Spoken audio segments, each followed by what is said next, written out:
हमारी आने वाली पीढ़ियां कमजोर पैदा ना हो, इसलिए भी हमें गांव-गांव किसानों को समझाना होगा कि यूरिया का उपयोग कम करें। यूरिया के कारण बहुत बड़े संकट आ रहे हैं। यूरिया से हमारी मिट्टी, हमारे जल, उस पर बहुत विपरीत असर होता है। और इसलिए पल्लवी जी, आप जैसे प्रधान गांव वालों को समझाए कि भाई अब गांव में पहले अगर 10 थैली आता था यूरिया तो अब 5 थैली आएगा, पहले 100 थैली आता था तो 50 थैली आएगा, हम आधा कर देंगे। आप देखिए पैसा भी बचेगा और ये हमारी धरती माता भी बचेगी। तो मैं चाहूंगा कि जब पंजाब के किसानों से बात हो रही है और पल्लवी जैसे प्रधान से बात हो रही है, तो मुझे पक्का विश्वास है कि आप ये काम करोगी और मेरी तरफ से आपको बहुत बधाई, बहुत शुभकामनाएं। आइए हम महाराष्ट्र चलते हैं। भोले भाले किसान अधिक उत्पादन के लालच में फंसकर रासायनिक खाद व कीटनाशकों का प्रयोग करने लगे। बैलों की जगह ट्रैक्टर से जुताई होने लगी। शुरुआत में कम रासायनिक खादों के प्रयोग से अधिक उत्पादन हुआ।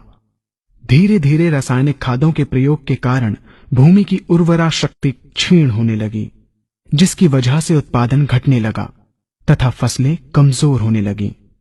फसलों के कमजोर होने के कारण उनमें रोग व कीट लगने लगे।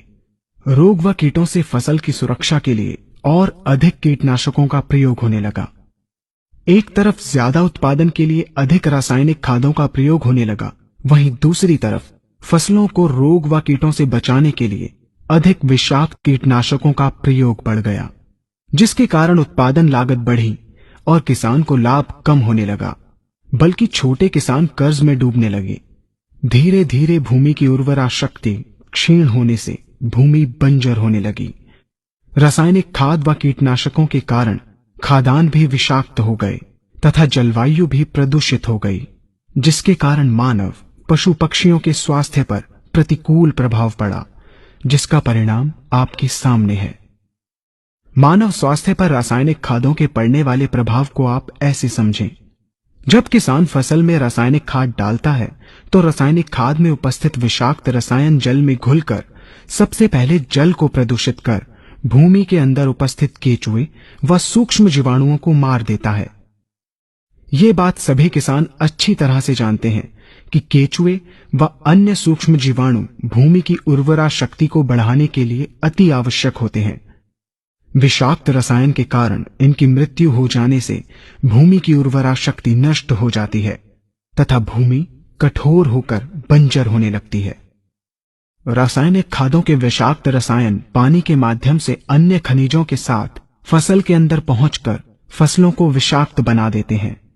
बाद में जब खाद्यान्न के रूप में मनुष्य या अन्य पशु इन्हें खाते हैं तो ये विषाक्त रसायन मानव स्वास्थ्य पर बहुत ही बुरा प्रभाव डालते हैं तथा मनुष्य के अंदर तरह तरह के रोग उत्पन्न करते हैं। फसलों पर आने वाली अलग अलग प्रकार की बीमारियों से फसलों का काफी नुकसान होता है।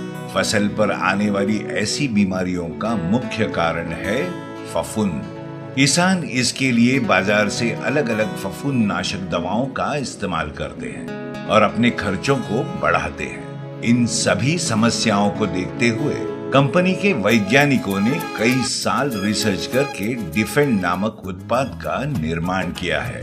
तो चलो समझते हैं कि डिफेंड ये प्रोडक्ट क्या है। डिफेंड उच्च तकनीक से बनाया गया फफूंद रोधक है, फफूंद नाशक नहीं, जिससे फसलों में बीमारियों से लड़ने की आंतरिक शक्ति निर्माण होती है। डिफेंड संपूर्ण रूप से आंतर प्रवाही होने के कारण इसका पौधों में मुक्त रूप से संचार होता है। जैसे डिफेंड को जमीन में देने से ये पौधों के जड़ों से पत्तों की ओर जाता है या पत्तों के ऊपर छिड़काव करने से जड़ों की ओर आता है। इस कारण फसलों पर आने वाली फफूंद जैसी बीमारियों पर जल्द से जल्द कंट्रोल करने में मदद होती है।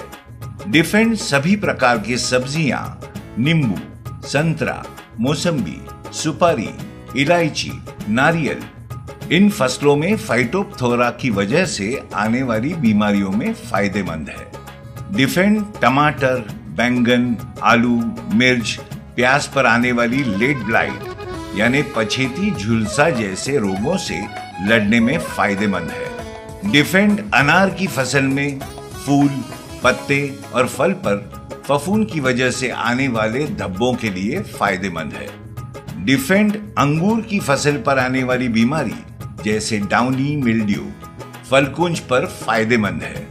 सभी प्रकार की फसलों के ऊपर डिफेंड 1 से 1.5 ग्राम प्रति लीटर पानी के अनुपात में लेकर हर 10 से 15 दिनों के अंतराल में छिड़काव करते रहें।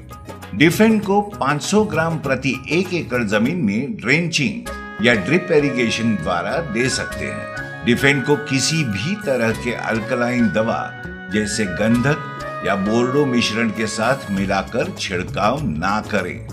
डिफेंड के अच्छे परिणामों के लिए सुबह 10 बजे से पहले या शाम 5 बजे के बाद छिड़काव करें। डिफेंड पशु, पक्षी, मानव इनके लिए संपूर्णतः सुरक्षित है।